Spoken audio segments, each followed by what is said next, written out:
السلام علیکم ورحمۃ اللہ وبرکاتہ۔ اس سے پہلے میں نے ایک ویڈیو کیا تھا اور جس میں بتایا تھا کہ ایک ریچھ کو اژدھا نگل رہا تھا اور اس کو پھر ایک مسافر نے آ کے بچا لیا۔ اب اس کے آگے کی تھوڑی سی سٹوری بتاتا ہوں میں۔ اب وہ جب مسافر نے اس کو بچا لیا تب وہ مسافر سمجھنے لگا اور کہ یہ ریچھ میرا دوست ہے، اور ریچھ سمجھنے لگا کہ یہ مسافر میرا دوست ہے۔ اب وہ مسافر وہاں پہ اس ریچھ کے دوستی میں وہیں کے وہیں پڑا رہا۔ اب وہاں سے ایک دوسرا بندہ گزر رہا تھا اور یہ اس سے پوچھ رہا تھا حال کہ بتا کہ تو یہاں پہ کیا کر رہا ہے، اس ریچھ کے ساتھ کیا کر رہا ہے؟ تو وہ یہ کہتا ہے کہ یہ ریچھ میرا دوست بن گیا ہے، اب میں اسی کے ساتھ رہوں گا۔ تو وہ بندہ دوسرا مسافر اس کو نصیحت کرتا ہے کہ تو اس نادان کے ساتھ مت رہ، کیونکہ یہ تیرا ہم جنس نہیں ہے، تیرے ہم خیال نہیں ہے، اس لیے تو اس کے ساتھ رہنا بیوقوفی ہے۔ تو جو پہلا بندہ تھا، مسافر تھا، وہ یہ کہتا ہے کہ تیرے اندر جلن ہے، تیرے اندر حسد ہے، تیرے اندر کینہ ہے، اس کی وجہ سے تو مجھے اس کی دوستی سے باز رکھ رہا ہے، تو کیوں جل رہا ہے ہمارے دوستی پر؟ تو اس نے کہا کہ میں نہیں جل رہا ہوں، مگر میں جو دیکھ رہا ہوں میں تجھے نصیحت کر رہا ہوں، کیونکہ مومن اللہ تعالیٰ کی نگاہ سے دیکھتا ہے۔ المومن ینظر بنور اللہ۔ تو اس لیے تو میری نصیحت کو مان لے۔ مگر اس بندے نے گمان کیا، بہت ہی بدگمانی کی، اور حدیث میں ہے کہ بدگمانی کرنا گناہ ہے، قرآن میں بھی ہے ان بعد الظن اسم، یعنی بہت سارے گمان، بدگمانی یہ گناہ میں شامل ہوتے ہیں۔ اس لیے ہم کسی کے بارے میں بدگمانی ہمیں نہیں کرنی چاہیے۔ اب وہ بندہ وہاں پہ نصیحت کرتے چلا گیا، مگر اس نے ایک نہیں مانی۔ پھر اس نے اس کو اس کے حال پہ چھوڑ دیا اور وہاں سے نکل گیا۔ ایک مرتبہ وہ شخص وہاں پہ سو رہا تھا اور ریچھ احسان میں اس کی حفاظت میں جاگ رہا تھا۔ اچانک دیکھا کہ اس کے آنکھ پہ، اس کے چہرے پہ مکھی بیٹھ رہی ہے اور مکھی بار بار ستا رہی ہے اس کو۔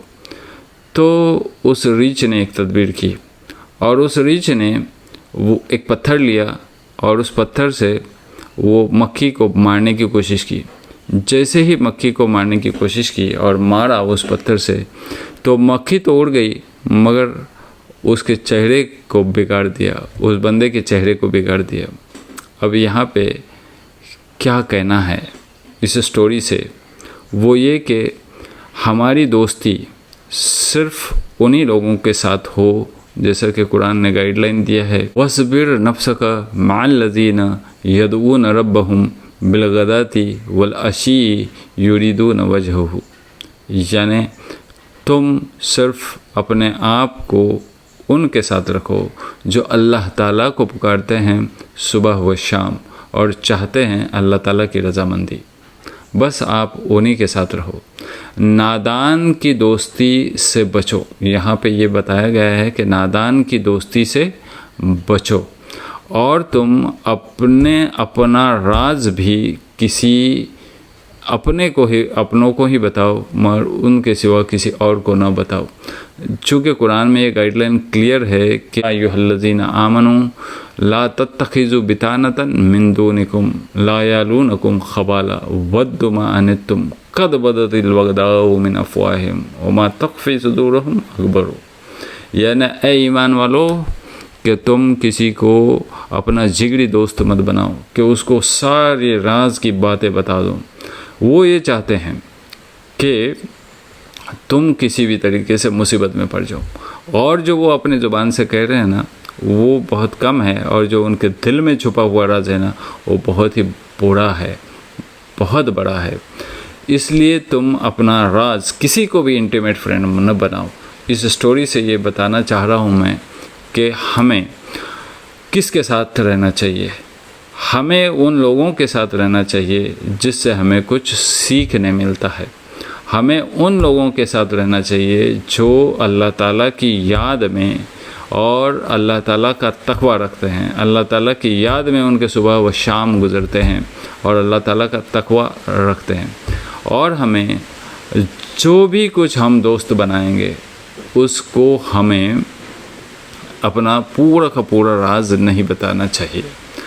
نمبر 3 پوائنٹ یہ بتا رہا ہوں میں یہاں پہ کہ کسی کے بارے میں بدگمانی نہیں کرنی چاہیے. 4 پوائنٹ یہ بتا رہا ہوں میں کہ جو کوئی تم کو نصیحت کرے گا اس کے بارے میں تھوڑا سا سوچنا چاہیے، غور کرنا چاہیے کہ جو بندہ نصیحت کر رہا ہے اس کے ایڈوانٹیجز اور ڈس ایڈوانٹیجز کیا ہیں، اس میں حقیقت کیا ہے، اس کے اوپر غور و فکر کرنا چاہیے. وآخر دعوانا ان الحمد للہ رب العالمین.